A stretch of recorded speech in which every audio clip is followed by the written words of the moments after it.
And it's my pleasure to welcome Senator Ted Cruz.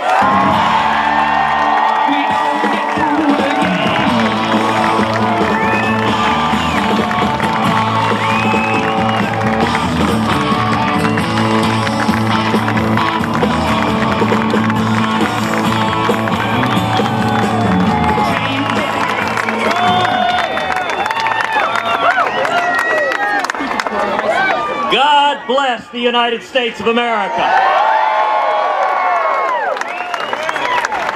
What an incredible gathering here today. I want to speak to three groups of people. I want to start by speaking to the American people. This Iranian nuclear deal is catastrophic. It is the single greatest national security threat facing America. If it goes through, there will be three consequences. Number one, the Obama administration will become, quite literally, the world's leading financier of radical Islamic terrorism. If it goes through, over $100 billion will flow directly to Iran, to the Ayatollah Khamenei. And billions of those dollars will go directly to Hamas, to Hezbollah, to the Houthis, to radical Islamic terrorists across the world. And those jihadists will use those billions to murder Americans, to murder Israelis, to murder Europeans. The second consequence of this catastrophic deal is that it abandons 4 American hostages in an Iranian hellhole. What about them? Including Pastor Saeed Abedini, an American citizen, a Christian pastor, sentenced to 8 years in prison for the crime of preaching the gospel. 5 radicals for one including traitor. Former Marine Amir Hekmati, including Washington Post reporter Jason Rezaian, including Bob Levinson. It is a disgrace for this administration to abandon Americans in Iranian hellholes.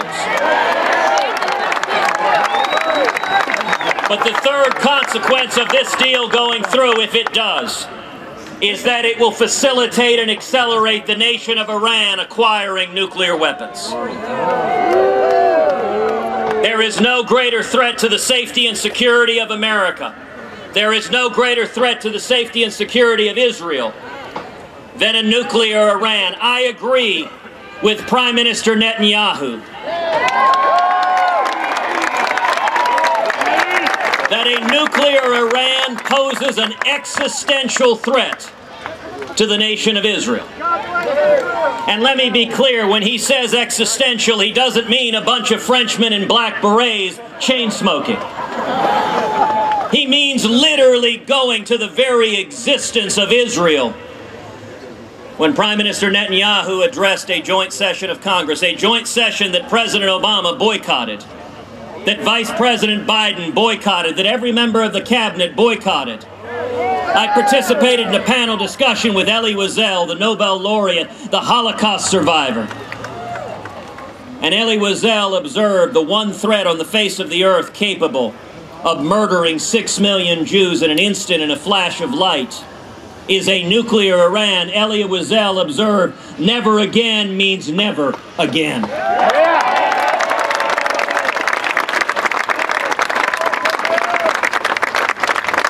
The second group I want to address are Democratic senators and Democratic members of Congress. Right now, today, 42 Senate Democrats have come out in support of this deal. It is my hope and prayer that every one of those Senate Democrats reconsiders. That they go home and they fall to their knees and they pray tonight.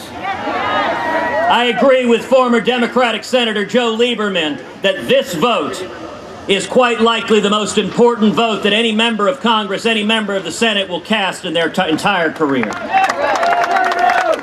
There was a time when there was a tradition of Scoop Jackson Democrats, of JFK Democrats, of Joe Lieberman Democrats, of Democrats who were willing to defend national security. Sadly, that is becoming rarer and rarer in today's Congress. So to every Democratic senator, they are facing a choice. Do you value the safety and security of the United States of America? Do you value standing with our friend and ally, the nation of Israel? Do you value the lives of millions of Americans? Or do you value more party loyalty to the Obama White House? To every Democratic senator who said he or she will support this deal, I ask you to consider, how will you look in the eyes of the mothers and fathers of our soldiers, the hundreds of soldiers, American soldiers, who were murdered in Iraq with Iranian IEDs that came from General Soleimani? This deal lifts sanctions on General Soleimani. Tell me, if you're a Democratic senator, how you look a mom in the eyes and say, I voted to lift sanctions on the man who murdered your son when he was defending this nation. But beyond that, when we talk about terrorism, it's worth remembering that if this deal goes through, we know to an absolute certainty people will die. Americans will die, Israelis will die, Europeans will die. Osama bin Laden never had $100 billion.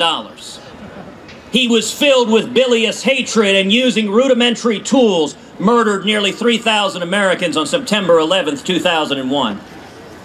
We're now talking about giving the Ayatollah Khamenei, a theocratic homicidal maniac who hates America every bit as much as bin Laden did, giving him $100 billion to carry out his murderous plan. I want to ask every Senate Democrat, how will you look in the eyes of the mother or father or sons or daughters of those who are murdered by jihadists, those Americans who are blown up, those Americans who are shot, those Americans who are killed, those Israelis who are murdered? And let me be clear. If you vote to send billions of dollars to jihadists who have pledged to murder Americans, then you bear direct responsibility for the murders carried out with the dollars you have given them.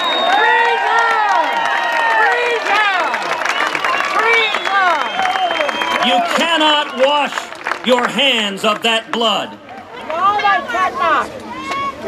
And let me say to Republican leadership, now hold on.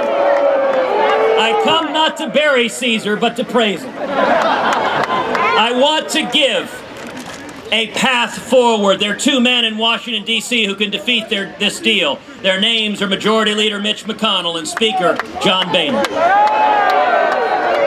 Under the terms of the Corker-Cardin review legislation, the clock does not begin ticking until the president hands over the entire deal, and he has not handed over the side agreements. What that means is that all that has to happen is for Mitch McConnell and John Boehner to say the congressional review period has not started. Under federal law, it is illegal for Obama to lift sanctions.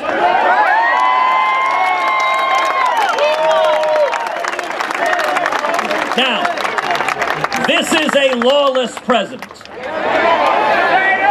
So the odds are significant, even if Congress did that, this president would ignore the law and try to lift sanctions. But I want in particular to speak to the CEO and the board of director and general counsel of every financial institution, every bank that is holding frozen Iranian money.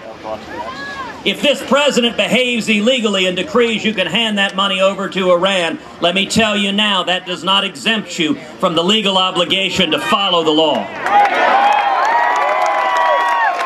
Smart man. And any bank that listens to this president and releases billions to an international terrorist like the Ayatollah Khamenei will face billions of dollars in civil liability and litigation. You hear that, Bank of America?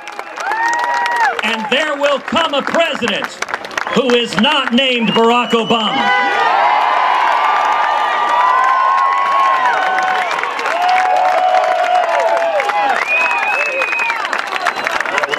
Mitch McConnell and John Boehner can stop this deal if they simply enforce federal law.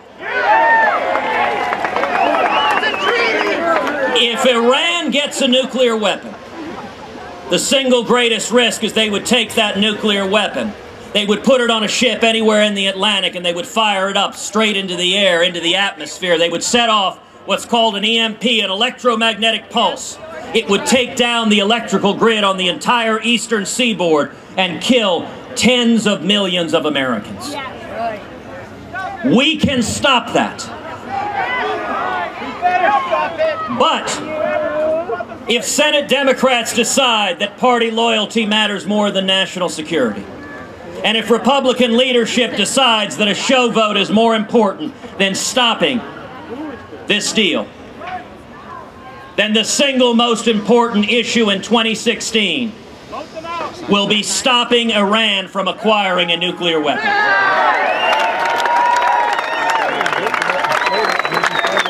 And any commander-in-chief worthy of defending this nation should be prepared to stand up on January 20th, 2017 and rip to shreds this catastrophic deal.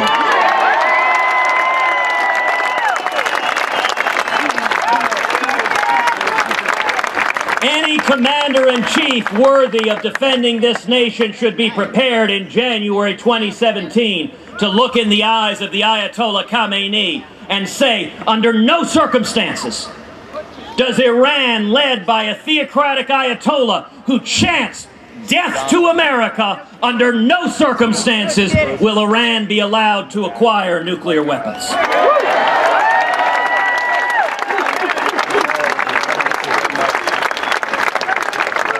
And if Iran will not stop its nuclear program, we will stop it for you.